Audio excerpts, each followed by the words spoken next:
This is the new Blackmagic Pocket Cinema Camera 6K. It shoots RAW in 6K. Forget this, $2,500. What future are we living in? This was my very first time really using a Blackmagic cinema camera or any Blackmagic camera, and it's also the very first camera I've ever pre-ordered just because it was so intriguing. I was thinking it's either going to be the biggest fail of a camera, over-promising so much that it'll make for great content, or it's going to be the most incredible camera for $2,500. I spent the whole weekend at the cottage testing it out, filming in different conditions, and here's what I think about the new Blackmagic 6K RAW camera. First off, when you get it, you realize it's not so pocket-sized. It's about as pocket-sized as this tripod, or this pocket lens, or this pocket projector. Thanks, John, for this joke. He was the guy in the B-roll footage. He came up with it. We all know that I'm not that funny. It's bigger than pretty much any of my DSLRs that I own. It's maybe about the same size, but just different shape as my 1DX2. But you're getting 6K, so you're gonna be a little bit more forgiving about things like the body being big, even though they're calling it a pocket cinema camera. And the body's interesting. It's a little bit awkward to hold. It doesn't quite fit in your hand super well, and it feels a little bit plasticky and a little bit cheap, and even the logo is already starting to get scratched off, so it feels a little bit cheaper than what I'm used to. The LCD screen is really nice and big, touch screen. I really enjoyed that, but then in outdoors it's not super bright, so it doesn't work super well when it's really bright. The button layout I really like. I like that there's a whole bunch of buttons, and you can map out the function buttons on top here to different tools or different purposes. Underneath the camera is this massive vent, and there's an actual fan in this camera, and it kind of looks like you're just staring straight into like the structure that holds the sensor, which is a little bit worrisome. I probably wouldn't film in heavy dust environments or with a lot of sand around, or maybe some water splashing. This thing is definitely not weatherproofed, weather sealed at all. It uses Canon LPE6 batteries, which is really great because a lot of us already own these batteries, so we can just use them in the Blackmagic. The downside is that the batteries do not last very long at all. Like, they run out really quick. I think it's around like 45 minutes you get from one battery. It kind of reminds me of the older Sony days where you would literally have to have like 10 batteries for a wedding shoot or something like that. So you're either gonna have to carry around a ton of these batteries, or you're gonna have to figure out some sort of other solution with a dummy battery or something else to power this camera. Remember, it's 6K. It's gonna take some juice from your batteries. It comes with both an SD card slot and a CFast card slot, but you do have to know that with the SD cards, you can't film in the highest qualities or in the highest frame rates. You're gonna have to drop it down a little bit, but it is still nice that you can use an SD card, and the CFast cards are great, and I feel like those are kind of the two most popular cards nowadays, so I think that's a really good call. But there's more. You can actually plug in an SSD drive through the USB, and you can just record straight onto an SSD drive, which is really great. I found this to be really handy. This is what I used all weekend, because then you have all the footage on this SSD drive, and then you can edit on this drive, and you can have your whole project on the drive. You don't need to be transferring footage and all that stuff, which is really, really nice in my opinion. And again, a lot of us own these, so it's nice that you don't have to necessarily buy expensive CFast cards or the most expensive SD cards, because all that stuff starts to really add up when the camera only costs $2,500, and then all of a sudden you're spending $2,000 on CFast cards. And be forewarned, this camera is a data hog. If you want to film in the highest quality of RAW in 6K, guess how much footage you're gonna get for a 128 gigabyte card? 3 minutes. You're gonna get a whopping 3 minutes of footage. So yeah, you're gonna go through a lot of data. Now it is nice that you get different compressions of the RAW. So if you shoot at the 12:1, which is kind of the worst quality of the 6K, you're gonna get about 15 minutes of footage for the 128 gigabytes. The menus are also really nice on the Blackmagic. I was pretty surprised. I've never used a Blackmagic camera before, and I had no problems finding all the things I needed in the menus. They're really intuitive, really nicely laid out. Well done, Blackmagic, on the menus. Okay, so a camera that's $2,500 boasting 6K raw footage. Can it really be that good? There's gotta be some sort of catch to it, right? Well, apparently the footage is incredible. Like, I'm blown away. I haven't seen footage this good since like using an Alexa or a Red or maybe like a C300 Mark II or something. The footage looks really nice. The colors are beautiful. The skin tones are very natural. The image is just really nice. I can't state this enough. Like I've said, the image is nice on some other cameras, but this image is really, really nice. The dynamic range is really great. That's probably partly why it looks so nice and so cinematic. And all of the footage that I shot for the intro section of this video, all the footage, I literally just added contrast and saturation and one of my LUTs. That's it.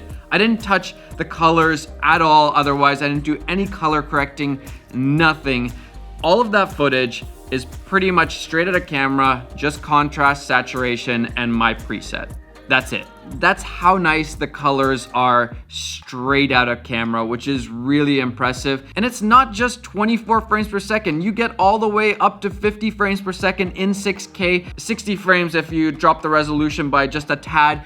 That's incredible. They're just packing everything, jamming everything they can into this camera. They're really not holding back, which I really love to see as a filmmaker. And most of the time, I recommend just shooting in the 12:1 compression. You still get incredible quality, unless you're shooting like a feature or something super high-end that you need the absolute best quality that you can get. The 12:1 is perfectly fine. Now it does also film in ProRes up to 4K, and then you can do 120 frames per second in 2.8K RAW or in 1080 ProRes. The only downside, and this is a very big downside, is that it has a massive crop of 3.38. Yeah, that's a big crop, which pretty much makes the 120 frames per second, in my opinion, useless. I didn't even try it because that's just way too cropped. Like, you can't, unless you're just wanting super zoomed in shots, I can't use that, even with a crazy wide lens. For me, I would just stick to the 50 or 60 frames per second in 6K. Yeah, that's really where the camera shines anyways. Now you are gonna get shake because there's no stabilization, so you need to use a gimbal or a tripod or monopod or something to stabilize it. Now I was filming the whole weekend just handheld. I just wanted to see how it was, and it wasn't too bad, especially when you're filming in the 50, 60 frames. It's a little bit more forgiving, but rolling shutter didn't seem too bad. Now it is a crop sensor. It's a 1.6 crop. I wish it was full frame, but I mean 6K raw, all this stuff for 2,500. I can't complain at all. Also, no continuous autofocus, so you're just gonna have to manual focus. You're just gonna have to deal with it. In the post side, I color graded all of the footage just on my MacBook Pro, and the footage surprisingly runs perfectly smooth. I guess that's kind of a misconception that just because the file sizes are big doesn't necessarily mean that your editing program is gonna have a really hard time with it. The one downside is that you do need to use Blackmagic's DaVinci Resolve in order to color grade the clips or use the clips. Premiere and Final Cut Pro, as of right now at least, do not recognize the raw format. But what we did, for example, is I just color graded it all in DaVinci Resolve, which, by the way, you get the Pro Studio version for free with this camera. So $2,500, and you still get one of the best programs for editing and especially color grading for free. And then I just exported those out and then brought them into Premiere, which is what we're used to editing in, which is a little bit of an annoying step, but if you're using a camera like this, you're really trying to get the most quality, the highest quality footage.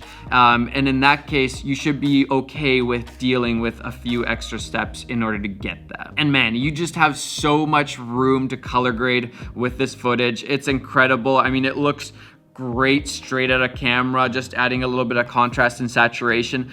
But if you need to color grade it hard, you have a lot of room with raw footage to color grade. It's actually crazy. Okay, so this camera seems like it's too good to be true right now, and maybe some quirks and things will come up that will make it a little bit less appealing for some people. So far for me, the big downsides are the battery life. That's just horrendous, really bad. The LCD screen, it's not very good in outdoor conditions where it's really bright and doesn't tilt or flip or any of that stuff, so it is a little bit limited. The body feels a little bit cheap. Doesn't really matter. I have a feeling it might overheat. It was already getting really warm and it wasn't even that hot of a day outside. So I'd watch out for that. But what the heck are we complaining? This is a 6K RAW camera for $2,500, shoots 50. You cannot ask for more from a camera that's priced at this point. It is absolutely absurd. It feels completely ridiculous to even find any negatives on this camera just because the image is so nice for such a cheap price. Comparatively, if you're comparing to the Alexas and the Reds and all of the expensive cameras that you would need to use to get an image like this. So the big question is, who is this camera for? I would say it's for anybody that wants to shoot feature films, narrative work, if you want to film kind of like higher end music videos, any of that super creative stuff, this camera is gonna be beautiful for you, especially if you can't afford something like an Alexa or a Red like most of us can't afford. I would say this is a terrible camera for anything long format like interviews or doc style stuff. I would not recommend this camera for that kind of stuff or YouTube filmmaking. It's like maybe for B-roll, but yeah, just no autofocus, crazy data rates, all of that stuff. I probably wouldn't be swapping it out for the EOS R anytime soon. But this camera definitely has a place in the market, no doubt in my mind. And to me, this is probably one of the first Blackmagic cameras kind of in the consumer market that I would recommend to people. This seems like a really good option. Having a Super 35 crop instead of Micro Four Thirds, the 6K, there's a lot of really great things about this camera. So if you're interested in it, I highly recommend you try it out, check it out, and see for yourself. You're gonna be surprised at how crazy it is. I, for one, am thoroughly impressed. I was about 80-90% sure this camera would have some weird quirk, weird big flaw where I'd be like, on paper, great camera, but in real life, in real use, just horrendous. But I am impressed. Well done, Blackmagic. Well done. This is an insane camera. And hopefully it pushes all of the other camera companies to have to just take it up to level 10 because Blackmagic is not holding back. That is for sure. All right, I hope you guys enjoyed this review. And I hope that you get to try out this camera. You will enjoy it a lot.